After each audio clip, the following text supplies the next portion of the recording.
नमस्कार साथियों, हाल ही में कोलकाता हाईकोर्ट ने सेक्शन 125 सीआरपीसी जिसमें मेंटेनेंस का प्रावधान है उस पे एक महत्वपूर्ण फैसला दिया है, जिसमें कोर्ट ने ये कहा कि वो वाइफ जिसने अपनी इच्छा से यूनिलेटरली अपने हस्बैंड को डिवोर्स दिया है वो भी मेंटेनेंस के लिए क्लेम कर सकती है। आइए जानते हैं इस जजमेंट के बारे में ब्रीफ में। रेहाना खातून वर्सेस जरगिस हुसैन, इस केस में जो वाइफ थी रेहाना खातून, उसने पहले मजिस्ट्रेट के पास सेक्शन 125 के तहत मेंटेनेंस के लिए क्लेम करा था, जिसको मजिस्ट्रेट ने डिसमिस कर दिया था। जिसके बाद वाइफ ने इसको चैलेंज करा था एडिशनल सेशन जज की कोर्ट में, जिसको एडिशनल सेशन जज की कोर्ट ने इस ग्राउंड पे डिसमिस कर दिया कि पिटिशनर ने अपनी इच्छा से अपने हस्बैंड को डिवोर्स दिया था। वो कोई डेस्टिट्यूट छोड़ी हुई महिला नहीं थी, उसने अपनी मर्जी से हस्बैंड को छोड़ा है और कोर्ट ने मजिस्ट्रेट के ऑर्डर को रीअफर्म करा, उसको अपहोल्ड करा, जिसमें मजिस्ट्रेट ने ये कहा था कि वाइफ कॉम्प्रोमाइजिंग पोजीशन में पाई गई थी और इसलिए मेंटेनेंस का क्लेम उसके फेवर में ग्रांट नहीं किया जा सकता।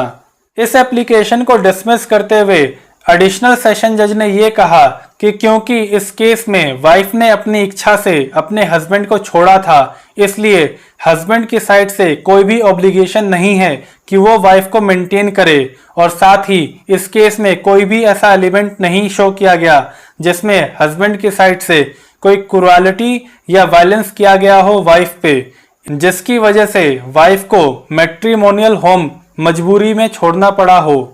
सेशन कोर्ट के इस ऑर्डर को वाइफ ने कलकत्ता हाई कोर्ट में चैलेंज करा,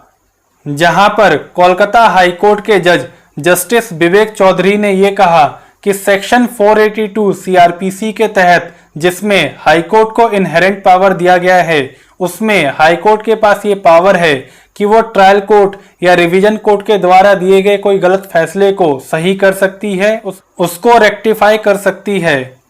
जस्टिस विवेक चौधरी ने सेशन कोर्ट के इस ऑर्डर पे ये कहा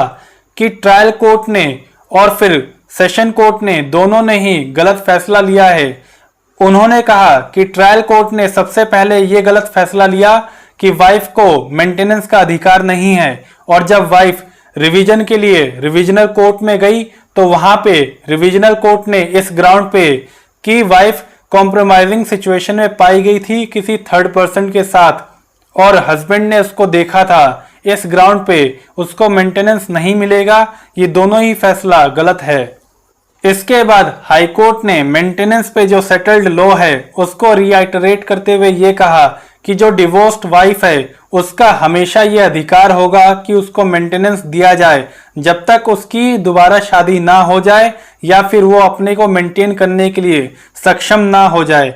साथ ही कोर्ट ने ये कहा कि सेशन कोर्ट ये देखने में फेल रही कि क्या पिटिशनर अपने आप को मेंटेन करने के लिए सक्षम है या नहीं। अंत में हाई कोर्ट ने यह फैसला दिया कि सेशन कोर्ट का ऑर्डर गलत है और उसको सेट असाइड किया जाता है, और इसके साथ ही कोर्ट ने सेशन कोर्ट को यह डायरेक्शन दिया कि इन फैक्ट्स एंड सर्कमस्टांसेस को ध्यान में रखते हुए नए ऑर्डर को इशू किया जाए। ऐसे ही और लीगल अपडेट के लिए आप इस चैनल को सब्सक्राइब करें और बने रहें इस चैनल के साथ। हम मिलेंगे आपसे अगले वीडियो में। धन्यवाद।